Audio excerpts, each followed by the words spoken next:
as to what this president wants the look of a criminal migrant to look like, what an undocumented migrant. And I think that's racist. Recently, Sunny Hostin have gained notoriety for her unwavering political stances. Despite repeated backlash and calls for accountability, she seemed more determined than ever to double down on the narratives, often taking a personal approach when discussing figures like Donald Trump. Her commentary has frequently sparked debates, drawing both support and criticism from viewers. Would you have done something differently than President Biden? I think the other one asking the question is dumber than Kamala, so that's like... However, her latest remarks following President Trump's inauguration have taken things to another level.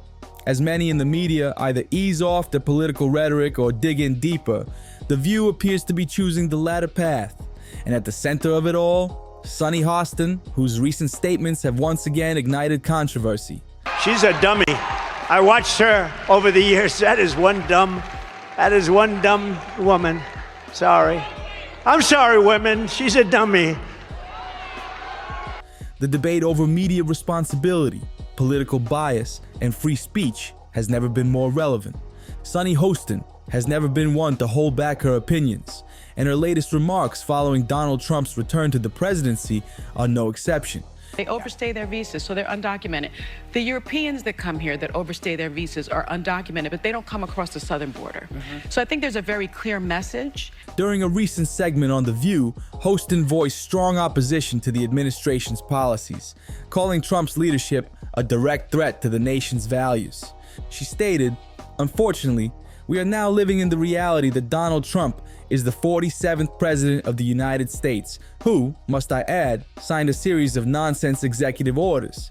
This just proves what I've been saying for years. This man will use his power and act like a king, abusing it in every way possible." The only one that agrees with that more than me are the women in the audience. So think of this, what she said. No, I can't think of anything. Did you see she froze? Did you see where her teleprompter went out?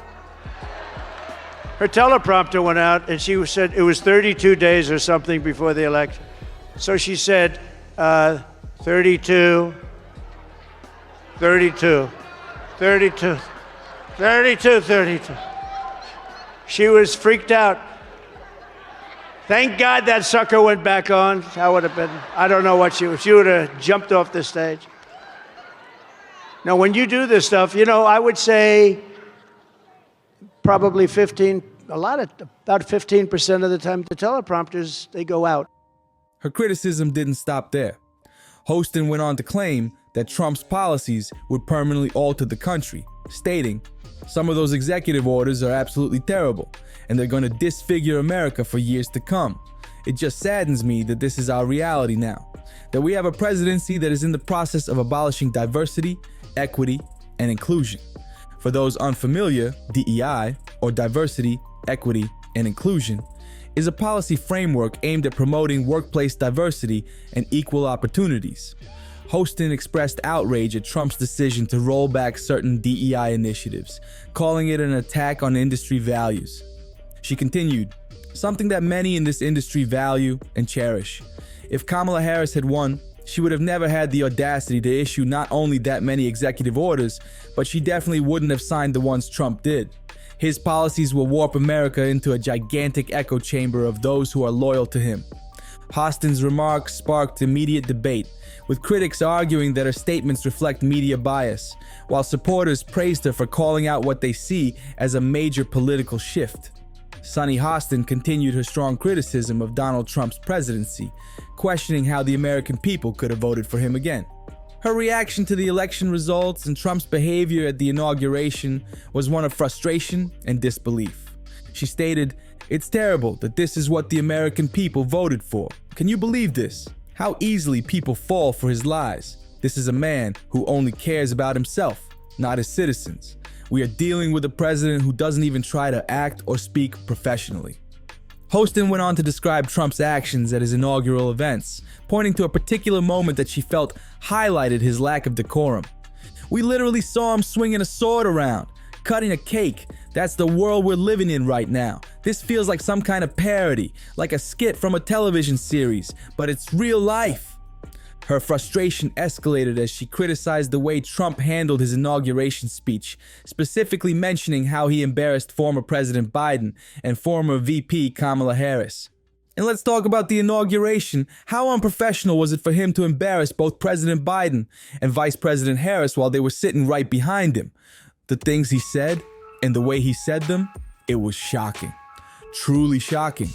And what's even more unbelievable, there are Americans out there who love this man. Hostin's outrage over Trump's return to power is part of a larger media reaction, with many commentators and public figures reacting strongly to his policies, public appearances, and leadership style. In today's media landscape, political commentary is everywhere, even in places where people don't want to hear it. Shows that were once focused on discussion and entertainment have increasingly become platforms for ideological messaging, and many viewers are tired of it. Take The View, for example. Once a widely watched talk show, it has now become a polarizing program, often dominated by political narratives pushed by its most vocal hosts, Sunny Hostin, Joy Behar, and Whoopi Goldberg. But here's the reality. People aren't tuning in like they used to. Reports indicate that The View has been losing millions of regular viewers, a trend that has been growing for months. Many critics point to the increasingly divisive rhetoric from the show's panelists as a key reason for the decline. Sunny Hostin, in particular, has been at the center of the backlash. According to some analysts, Hostin's recent tone has been more aggressive than ever, possibly due to the show's declining influence. If ratings continue to plummet, The View risks becoming a media relic, one that people no longer take seriously. But rather than adjusting their approach, Hostin and her co-hosts appear to be doubling down. She continues to push strong opinions on air, showing no signs of backing off. Hostin stated, they actually believe he is going to follow up with his promises. This latest comment further highlights her disdain for Trump's supporters, as she continues to dismiss his policies and mock those who stand by him. But this raises an important question. If The View is losing audience trust and credibility, why is it still doubling down on a strategy that clearly isn't working? As more media outlets struggle with declining viewership, it's clear that pushing political narratives at all costs may not be a sustainable approach. Sunny Hostin continued her sharp criticism of Trump's presidency, claiming that he has already failed to deliver on his promises. According to Hostin, his actions, or lack thereof, prove that the nation is now being led by a compulsive liar. She stated, I have warned you all, most of his promises will not be kept. Already he vowed to take action on day one, and he failed to deliver. And now, it's day two. That right there proves my point. We are dealing with a compulsive liar as our president. We should all be frightened. Her remarks quickly sparked heated debate, with critics arguing that judging an administration within 2 days is not a fair assessment. However, Hostin stood by her stance, reinforcing her deep opposition to Trump's leadership. But her commentary wasn't just limited to Trump. She also took aim at the media's response to the election results. This is the same program that supports Jimmy Kimmel crying live on television, which, at this point, I believe was completely staged. That moment was nothing more than a dramatized reaction to their 2024 election loss. It felt orchestrated and over the top. Hostin's remarks highlight a broader frustration that many viewers have with mainstream media's role in shaping public perception. According to critics, her continued efforts to politicize discussions feel less like debate and more like an attempt to influence public opinion. This, they argue, is exactly why viewers are tuning out. Many people have expressed frustration with politics being forcefully inserted into entertainment, whether it's television, movies, books, or even video games. For some, the saturation of political messaging in all aspects of media has made them turn away from traditional outlets altogether. Yet despite clear signs of audience fatigue, Hostin and her co-hosts continue to push the same narratives. So, the question remains, is this an attempt to spark genuine conversation, or is it a desperate effort to sway public perception? Sunny Hostin once again took a strong stance on diversity, equity, and inclusion, DEI, arguing that removing these initiatives would have a devastating impact on entertainment and government agencies.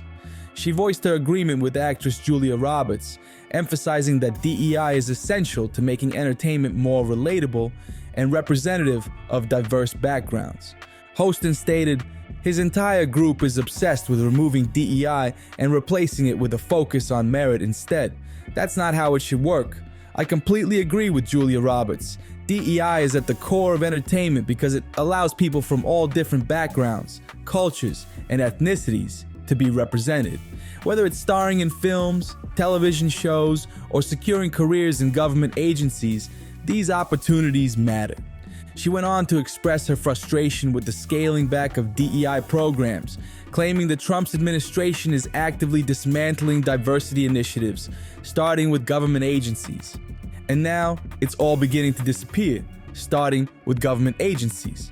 What's even worse is how many people are celebrating this. It's disgusting how they're applauding the removal of something so vital. Hostin concluded her rant with a harsh critique of Trump's inauguration, saying, "If I were a teacher, I'd give his inauguration an F." But here's where things take a turn.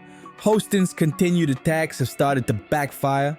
At the same time that she's doubling down on her controversial rhetoric, she's also facing scrutiny for her own credibility.